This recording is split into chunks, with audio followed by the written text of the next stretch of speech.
So you've been feeling stuck for a while, and you've tried virtually every fix under the sun, starting with waking up earlier and going to the gym first thing in the morning, and ending with taking supplements and having a better diet, but nothing seems to change the situation in your favor, and that's because you're not in a rut. You're overstimulated. And this is why today I want to talk about how procrastination might actually be a sign of being overwhelmed and what to do about it. And hopefully by the end of this video, you will figure out for yourself what support systems and changes you need in order to achieve tangible, lasting results. So my big mission is to make you feel okay, simply okay about whatever it is you're going through, and hopefully give you enough context to figure out for yourself what changes you need to make to your routine to support yourself better. Let me start by addressing why what you're experiencing might not necessarily be a rut, but a mental overload. First of all, I'm gonna throw in a blanket statement and say that an average person is already way more productive than people used to be just a decade or 2 decades ago. And this is for us to kind of look back and reflect on our context that yes, indeed, we do consume more information than we've ever had, through social media, news outlets, streaming services, internet. We are also much more psychologically aware, I would say. More people invest in their self-development, mental health, and whatnot, in the development of their kids. And that also, takes a toll on you when you run on autopilot versus when you actually think about your actions. That takes up energy. So we are starting from a very intense point already. And then think about an average productivity content fan, myself included.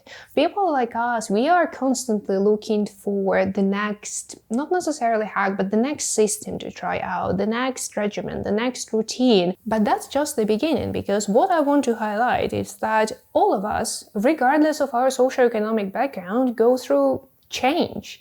And this change, be it a negative or positive change, requires mental energy. Many of us know that negative change, be it loss, negative relationships with our loved ones, troubles with our own health, takes a toll on our nervous system, but way fewer people know that so does positive change. If you move to a new place, a new city, new country, if you started a new job, a new relationship, if you started a profile on social media, maybe you went viral.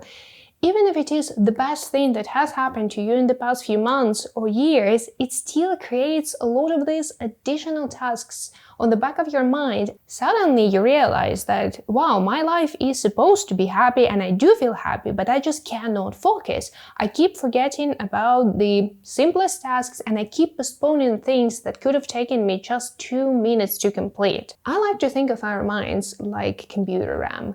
We have a limited operating capacity. We only have so many gigabytes we can use for all of those apps running. So if you've been already operating at maximum capacity for the past however many years, and then you go through this change, be it a big or small change, be it a negative or positive change, and it opens up an additional dozen of tasks, it's only natural that the whole system is going to slow down, that it will be harder for you to focus, and that you will end up with a lot of crashed applications. So if you've been trying to fix your focus problem with waking up earlier, let's say, but to no avail, it's probably because productivity is not your issue. Mental overload is. So how do you know whether you're lazing around or whether you're actually overstimulated? First of all, if a lot of what I'm saying resonates with you, then you're probably overwhelmed more than you are in a rut. But there are also more physical signs that can help you figure out whether you're Camp A or Camp B. And the first one is your body is in a perpetual state of tension. You know what I'm talking about. You have tension in your neck, in your shoulders. You, let's say, receive a message from a friend or your partner or your family member, a person you genuinely care about. But instead of getting excited or not getting excited but being neutral about the message, you freeze. You want to mute your phone and lock it in the cupboard and just run away. That's probably a sign that you're actually dealing with way more than you should have been, and it is time to let go, potentially, of some of the tasks, but definitely reduce your workload. Another telltale sign is getting triggered easily. A classic case example would be, let's say you're journaling, and then suddenly you drop your pen on the floor. And instead of being cool about it and simply picking it up, you burst into tears because this situation acts like the last straw, and the act of picking up the pen feels insurmountable and just like another addition to your never-ending to-do list. Now, of course, there are many reasons as to why a person might get triggered easily. Some of them are psychological, some of them are physiological. You know yourself best, so use your best judgment to decide whether this whole situation resonates with you or not. Another telltale sign is constantly feeling tired.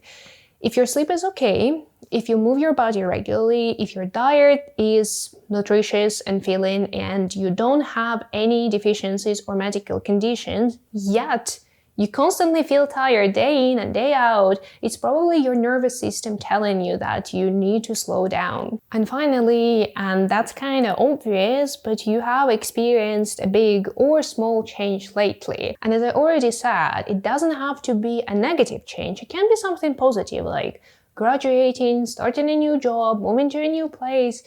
All of these things will create these background tasks. All of these tasks might seem small on the surface, but they do tend to add up.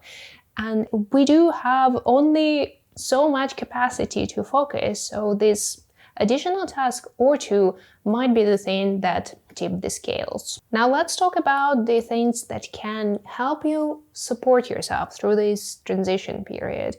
And by the way, as I'm filming this video, I'm dealing with the same problem of mental emotional overload. So all of the things I will be discussing, I'm implementing myself. But of course, as always, feel free to take what you like, leave what you don't. The key idea is we want to deal with the root cause of the problem. So if we are strained, if we are stretched too thin, the thing that's not going to help is adding more tasks to our to-do list, or waking up earlier, or trying to start a new project. By the way, I read somewhere that this is actually one of the first signs of burnout, that when your dopamine levels start to drop, your system decides that the fastest way to get dopamine would be to come up with a new project. Anyway, we do not feed into this burnout cycle. We actually want to do the opposite. We want to give ourselves space and time to process whatever it is we need to process. So my recommendation, and this is something I am trying to implement myself, is to clear up your schedule. Sometimes it looks like taking a break. Let's say if you noticed getting overwhelmed at the end of the week, then you should dedicate the whole weekend to relaxing and, going through your mental inventory instead of cleaning and exercising and, meeting this person and that person. If your physical space, if your apartment is cluttered, you do not fix it by bringing in more items or things or stuff. You fix it by cleaning up the space. And this is the same logic we want to apply to our mental load. We want to clean up space. That's why, if you can, it's always helpful to take a day or 2 days off just to go through whatever it is going on in your life and make up space in your head. If you're not in a position to take time off, which happens to like 90% of us, then take a piece of paper. We're gonna do a mental inventory exercise. I want you to divide this piece of paper into 3 categories: urgent, can be modified, can be postponed. Let's say you have an urgent project at work. You need to finish up an article. I'm using this as an example because I'm a marketing manager and that's kind of my reality. So let's say you have this article that goes into the urgent column, but then you also want to hit the gym 3 times a week. This can be easily modified. Instead of hitting the gym 3 times a week, you can go twice or once, or you can replace going to the gym with a home workout. Or if home workouts feel like, kind of like too much to do, like if you feel like, yeah, but then I need to come up with the routine and whatnot, then you can replace home workouts with a walk around the block.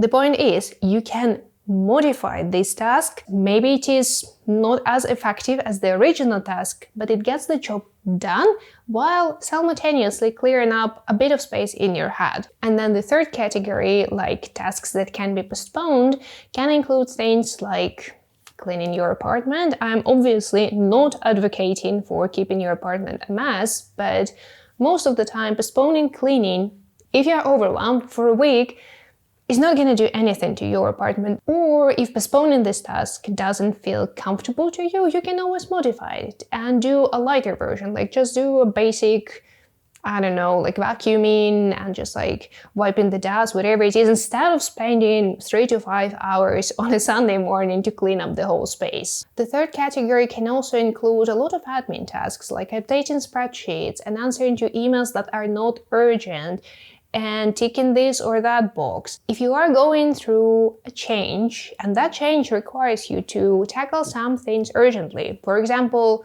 you move to a new place and now you need to set up electricity or internet or re-register, these things are urgent, but again, you only have limited capacity to focus, so you cannot squeeze in more tasks into a limited space. You have to replace them. So some things will have to give or be modified so that you have more space and more time to focus on them. And it does require a bit of a mindset shift, because many of us might feel like we're not doing enough, because look at all of these people online, they work 60 hours a day. 60 hours a day. 60 hours a day.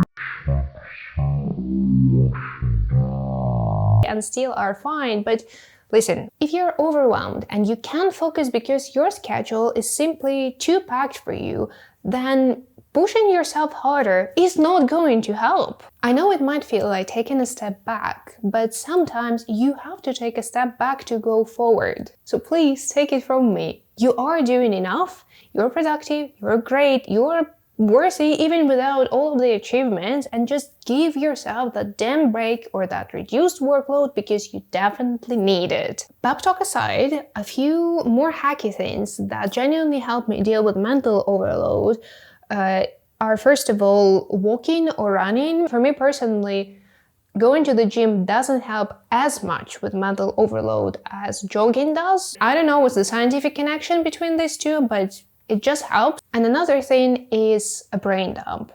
Here I know that the psychological phenomena behind it is called the Zeigarnik effect, and it describes how our minds stay stuck on a task when we first think about it. And if you don't work on it, it stays open in your head. So how the brain dump helps, it virtually closes the mental loop and helps you clear out some space in your head, because you literally transfer all of these mental notes from your head onto a piece of paper.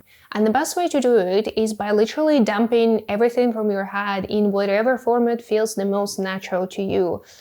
I typically write a mixture of free-form journal entries and lists, and then it might take me 2 or 3 times to write everything down, organize it and restructure it before I get much needed headspace to actually focus on whatever I need to focus on in any given moment. And I think this is it.